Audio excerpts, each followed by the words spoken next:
The young and the restless spoilers in the suffocating darkness of the dungeon, the overwhelming presence of numerous captives left Victor in a state of shock. He could hardly comprehend the chaotic scene unfolding before his eyes.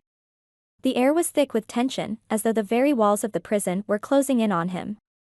Michael, cradling Jordan in his arms, urgently demanded that Victor step aside and allow him to take her to the hospital immediately.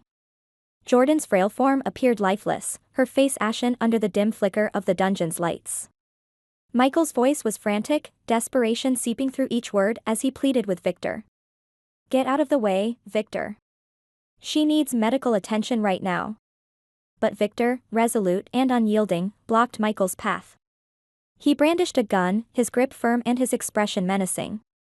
The cold steel of the weapon glinted ominously, casting a shadow of fear over Michael and Cole, who stood frozen in terror. "Put her in the cell and leave," Victor commanded, his voice a low growl that reverberated through the cramped space. A standoff ensued, the tension palpable as Michael and Cole exchanged worried glances. They were at a loss, unsure how to navigate this perilous situation without escalating the violence. The stakes were high, and the margin for error was non-existent. Just then, an unexpected figure appeared at the top of the stairs leading down to the dungeon. Nikki, having heard the commotion from above, descended into the depths, her presence an unanticipated twist in the already convoluted plot.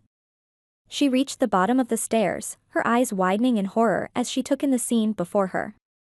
Nikki's shock was evident. Her gaze darted from Jordan's limp body to Victor's stern face and then to the terrified expressions of Michael and Cole. The sight of the gun in Victor's hand seemed to ignite a fire within her. "Victor, what are you doing?" she exclaimed, her voice a mixture of disbelief and anger. "Why are you being so cruel?" Michael, seizing the moment, quickly explained the events that had transpired. His words tumbled out in a hurried, almost incoherent rush, detailing the series of misunderstandings and the urgency of Jordan's condition. Nikki listened intently, her expression hardening with each word.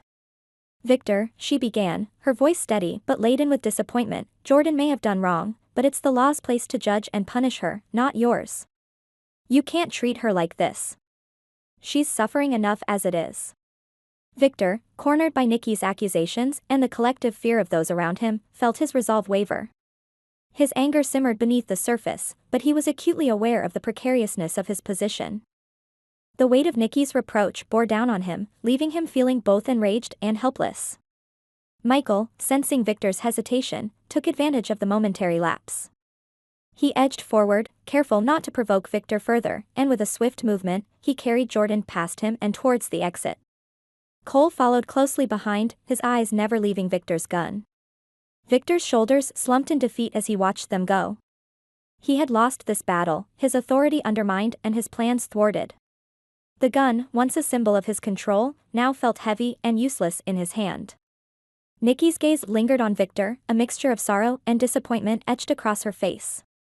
Without another word, she turned and followed Michael and Cole, leaving Victor alone in the oppressive silence of the dungeon.